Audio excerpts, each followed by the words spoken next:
Time for the Bassmasters on TNN Outdoors.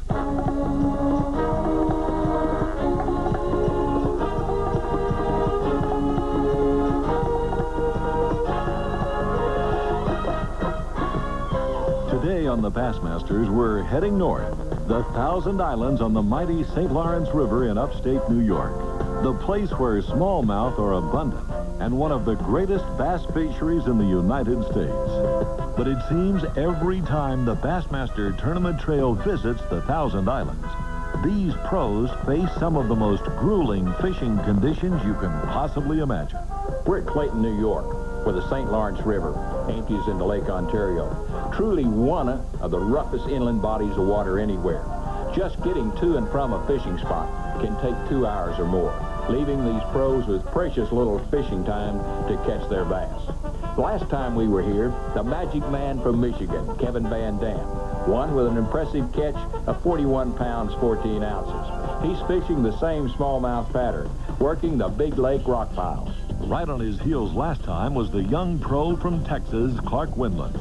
Clark's been fishing the b.a.s.s trail for over 5 years. So far, he's been only a bridesmaid. Maybe this will be his time. Here's a new name to Bassmaster Tour followers. Tom LaVictory from West Rutland, Vermont. Tom's a smallmouth expert and may well be tough here. Spinnerbaits, jerkbaits, grubs, and jigs will be the key lures as these pros tackle the St. Lawrence River and Lake Ontario. And we're going to show you how one pro discovers a super hot spot for big bass and catches bass on back-to-back casts. I'm Bob Cobb. Stay tuned. The Bassmasters will be right back with a Bassmaster New York Invitational from Clayton, New York.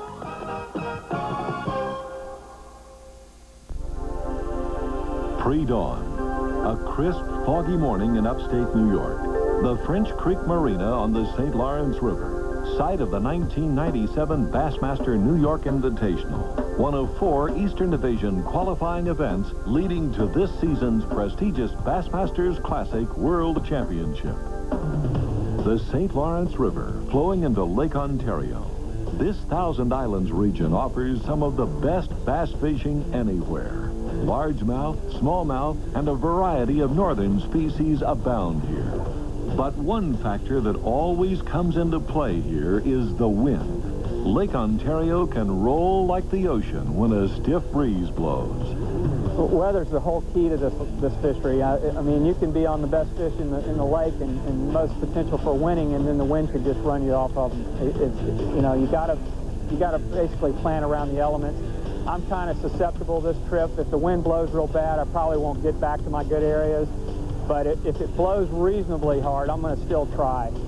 Lake Ontario is just loaded with smallmouth. I mean, there's plenty of fish. It's just a matter of getting the right conditions to fish them. You just can't fish them with 4- and 5-foot waves. It dirties the water. Your lure, the fish can't pick up the bait, and it just makes it very difficult to fish. So you got to go somewhere, you know, that there's just not a lot of wave action and hope there's some fish there. And this is probably one of the roughest lakes that we actually get a chance to get onto, because Lake Ontario is just so big. Even a small wind, if it's coming in the right angle, it's going to create good rollers. And I tell you, it takes a lot of boat handling and a lot of experience to get out here. So a lot of guys who are aspiring to become Bassmasters, just be prepared to get on some open water lake and get ready to rock and roll. But even the southern boys can hold their own up here, as Covington, Louisiana pro Sam Sweat proves. Well, right now, water temperature is about 67 degrees surface temperature, and what's happening, everything is cooling down from the summer, and all the fish that are going into deeper water haunts are now starting to move up to the shallow, follow the bait fish up. So really, you got to cover a lot of water. At least I've found I haven't really caught a massive amount of fish in one area, because as the bait fish get scattered out, so will the bass. That's going to be their main forage this time of the year. At least the ones I've been seeing, that's what they've been eating on, is shad. So I feel like if you cover a lot of water and really fish more structured, in other words, I like to look for areas where the deep water comes up closer to the bank and comes up onto like a little shelf. And the largemouth bass I've been catching have been hanging right on that shelf, and quite a few smallmouth also. But the thing is just to be patient and be calm, and then just, like I said, cover a lot of water, keep moving. Once you find that key element where you catch a fish, generally you can catch 1 or 2 fish And that's not to say that they'll be here tomorrow. The bait fish are going to move with the wind. That wind changes, the bait fish are going to move. And plus, this is a clear water lake. Water temperatures can drop dramatically with the advent of a cold front or a lot of different weather changes. We had major weather changes here, not in temperature-wise, but we've had wind changes just about every day, so that's going to keep these fish moving. Okay. And then, so one thing I am looking for, though, I like to look for grass, but since there's so much grass here, what I'm trying to key in on is ambush spots. And what I mean by that, generally the ambush spots are the holes in the grass up here. Generally the holes are created either by a rock or quite a few rocks or just a little gravelly shoal area. And a lot of these bass wait for the lure to come through into that clear zone, and that's when the ambush is needed.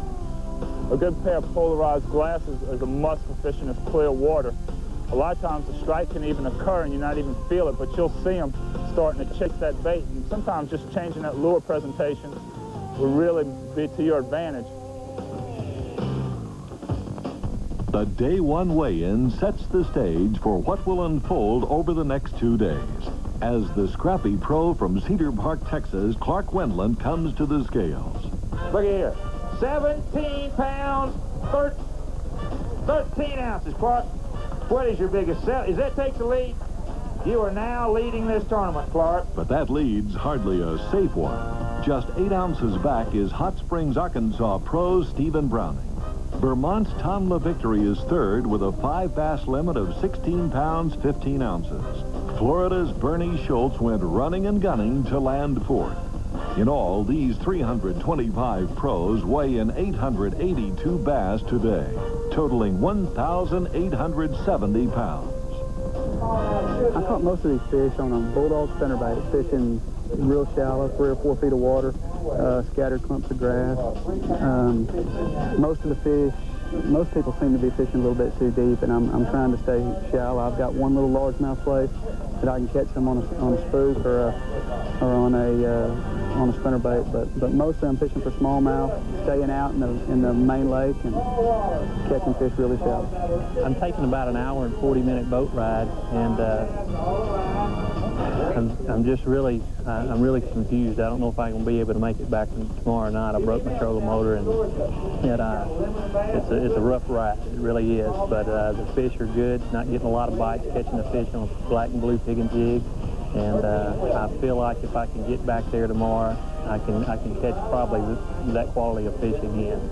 Second round action is coming up next. One thing about the St. Lawrence River, the pros can catch bass on a variety of lures and presentations. We'll zero in on the winning technique. If you want to know how to catch more bass, here's a tip for you. Read Bassmaster magazine. Each issue is loaded with how-to information. But you need to be a member of the Bass Anglers Sportsman Society to receive Bassmaster magazine. Here's how to join today and learn the pros' winning ways. For over 30 years, Bass has been teaching anglers how to become better bass fishermen like the pros. Get this powerful know-how and more as a Bass member. You'll receive 10 issues a year of Bassmaster magazine and 11 other exclusive benefits.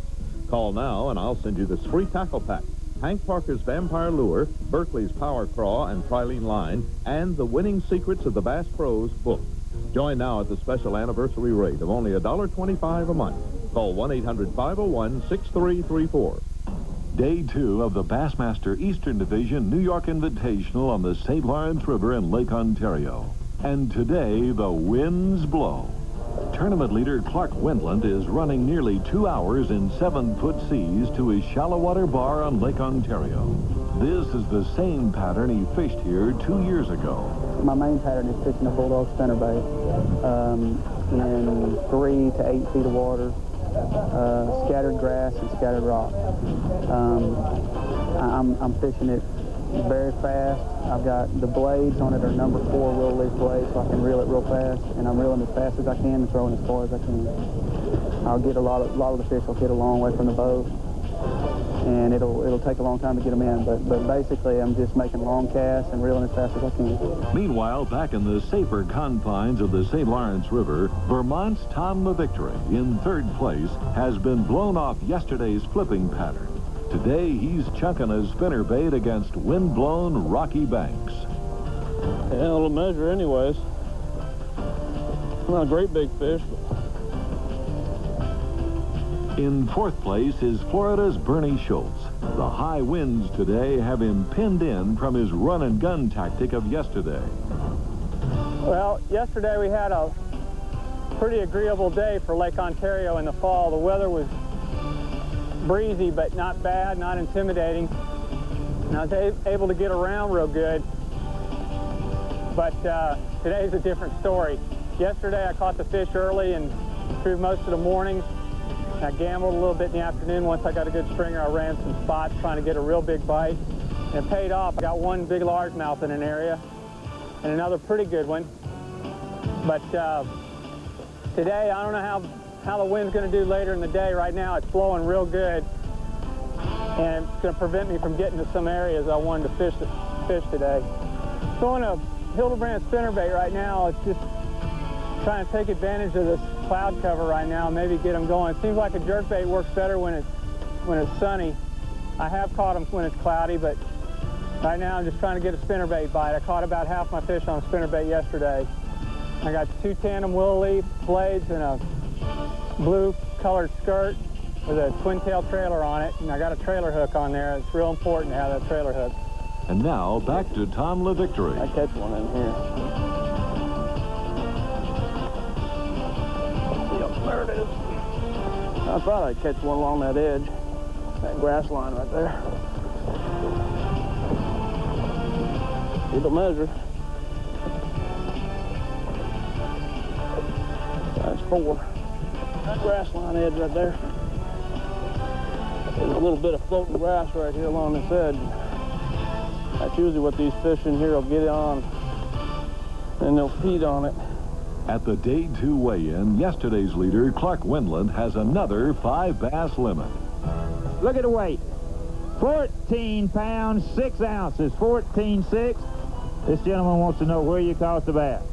I'm not going to get specific, Dewey. I'm going in the lake. You know, I'm concerned about the wind. The wind's I'm not so much concerned about getting to where I'm fishing. I'm a little bit more concerned about the wind messing up where I'm fishing. But, you know, I'm just going out and fishing hard and doing the best I can do. I only had about 9 or 10 bites today, and hopefully I can go out and do it again tomorrow. Well, I hope you can, too, and I think most of these people hope you can, too. Bernie Schultz brings in a 10-pound, 7-ounce limit to stay in the top 10. Tom LaVictory weighs in 10 pounds, 4 ounces. Good enough for 5th. But look what happens to a tournament leaderboard when pros get to their fish. Illinois' Mark Zona leaps from 22nd to 2nd with 14 pounds, 12 ounces. Indiana pro Chip Harrison steps up from 8th to 3rd with 13 pounds, 1 ounce. But the story of the hour is New Hampshire pro Rick Lilligard, who was tied for 37th yesterday. 14 pounds, 14 ounces. What'd you catch them on? Oh, well, we caught the smallmouths on some spinnerbaits. That was early this morning. Then we got on some, the jig bite was on with a largemouth. You didn't go to big water? We did go to the big water, yeah. I got zebra mussels in my undies. Zebra. So this is how it shapes up going into tomorrow's final round.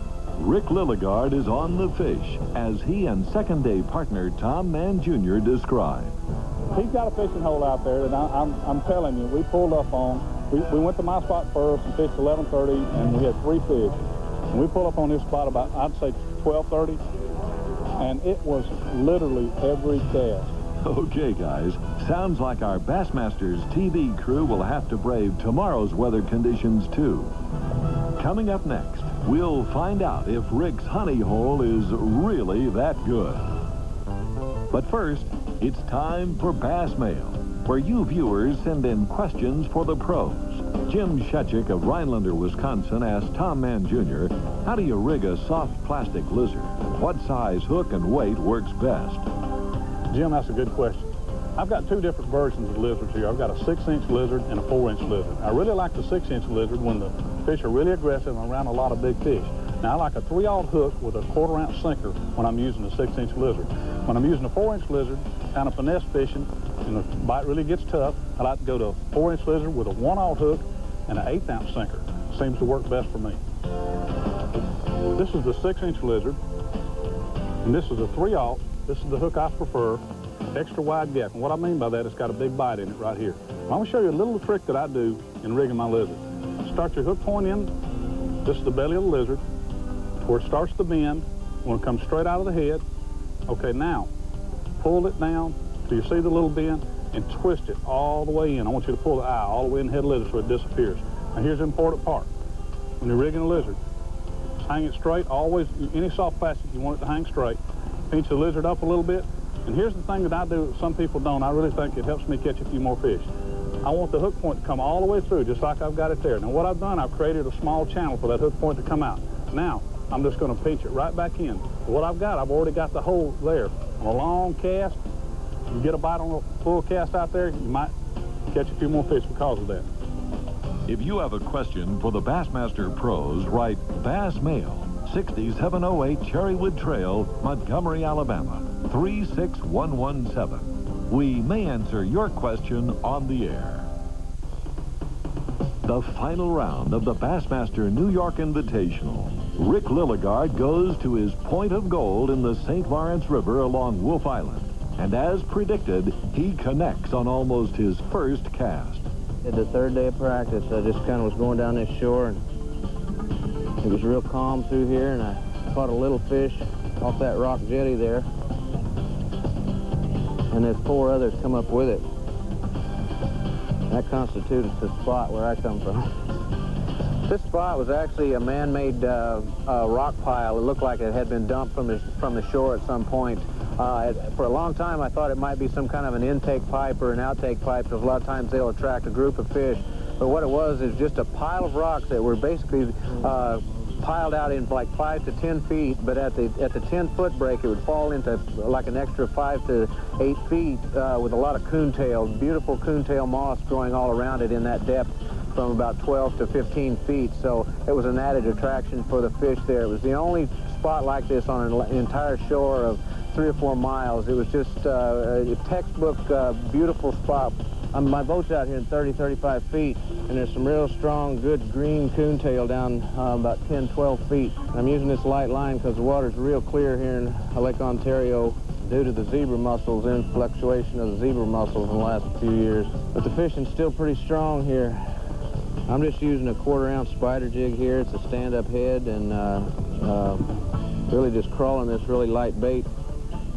The spider jig, kind of a brown color, brownish color. I kind of blend my colors. I like to take 2 or 3 colors and put them together. Kind of makes a camo situation. It's just the way I like to have fun with my toys. But it makes, I use kind of green pumpkin brown and a little bit of orange in it, and there it gives it a nice, nice little contrasting crawfish color. But I'm just kind of crawling this bait over this real green coontail that's down there. It's some of the only coontail I've found. And that may be the secret. See, years ago there was coontail everywhere, and that's why it was just so incredible. This place was, you know, largemouth was just amazing. The coontail would go up around the boulders, and you just, you know, throw a jig down on that boulder, and the largemouth would roll out. But it seems like because of the clarity of the water now, the coontail maybe has slid out and growing deeper where we can't see it anymore. 10 years ago, I fished up here, and I fished in Chippewa Bay in the fall, a little later than this. And up to date, I had never seen anything so incredible in my life. You could pull up to those situations like I was just talking about, catch a 4-pound largemouth and have a dozen follow it in. And I'm not talking about in one spot, I'm talking about in 20 spots up there. And it's just all different now. There's no weed up there. You know, I've had a couple of really, really incredible spots on the Potomac that I've fished for the past 3 years, and you know, I really never know how to count on that because of the tide and the winds and the situation of, you know, maybe that it gets all muddy and you've got current and everything to deal with there. But I pretty much knew the way this spot had treated me the last 2 days that I was going to come out here and catch them right away. To start, the first day I didn't realize what a jackpot I had there. I mean, I knew I was going to come in there and catch a fish, and we just hammered it, and then, you know, the light goes on, it says yes, you know, kind of loud, you know, but then the second day it's kind of screaming at you, you know, get over there, you're stupid if you don't. And, you know, I was fortunate to draw my friend today, too. I want to thank Bill Corbin for, you know, allowing me to do what I did over there. It's, I've been in his situation with Larry Lamont down at Hartwell last year, and, you know, you want to fish real bad, but, you know, you very seldom get yourself in a situation where you can win one of these, so it's really an incredible honor to him that he allowed me to do that over there. He's going to get his fish before the day's over, too. Now, this is the coontail that's down there growing about 10, 12 feet, and that's kind of the key to that area over there. It's a mixture of some of that boulder-sized rock or basketball-sized rock coming down off that, and it drops off into 35 feet, but that's the key right there. Anytime you can find a grass that's green, there's probably going to be some fish around it. That is beautiful stuff right there. If I had some salad dressing. Well, Rick, no doubt that would be Thousand Island dressing. Rick Lilligard with that spectacular final round performance of 17 pounds 11 ounces captures his second Bassmaster Tournament Trail win. He found and recognized a pot of gold at the end of a rocky point. Clark Wendland falls one bass shy of a limit this last day and ends up a disappointing second again. George Cochran, Mark Zona, and Jay Yellis round out the top 5.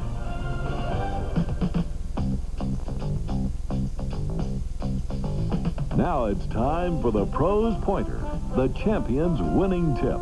Brought to you by Wrangler Rugged Wear, geared for the outdoors. Hi. I was fortunate enough in this tournament here in Thousand Islands to find one of those spots that you dream about. We were basically catching fish almost every cast, and my predominant lure was a stand-up spider jig. I was using this green pumpkin color, but after a certain point, it got to the point to where the fish would not hit it. So what I did, and I've done in the past, is I like to take that same color and that same bait, and I'll rig it in a different style. And what I did in this tournament here was I added it to like a Carolina rig with about a 3-foot leader, using the same bait that I already was aware that they wanted to eat. So this worked out really well, and it added a couple of fish after they stopped biting. This was a key for me to get a couple extra fish in my boat. So remember that, to use the colors that are working for you in a different fashion, and sometimes it'll get you a couple extra fish. Next week, we're headed to Lake Gaston for the Kmart Bassmaster Virginia Top 100. You'll learn how the top pros and amateur partners tackle some tough fishing conditions. You'll learn some tips and tactics on fishing boat docks in crowded waters, and how one pro covers water to catch more bass in the tough times. For the Bassmasters, I'm Bob Cotter. We'll see you all next week. And in the meantime, catch up on all the b.a.s.s. Tournament Trail news on the web. The address, www.bassmaster.com. The Bassmasters has been brought to you by Chevy Trucks, Kmart, Motor Guide, Plano Tackle Systems, and the Bass Angler Sportsman Society.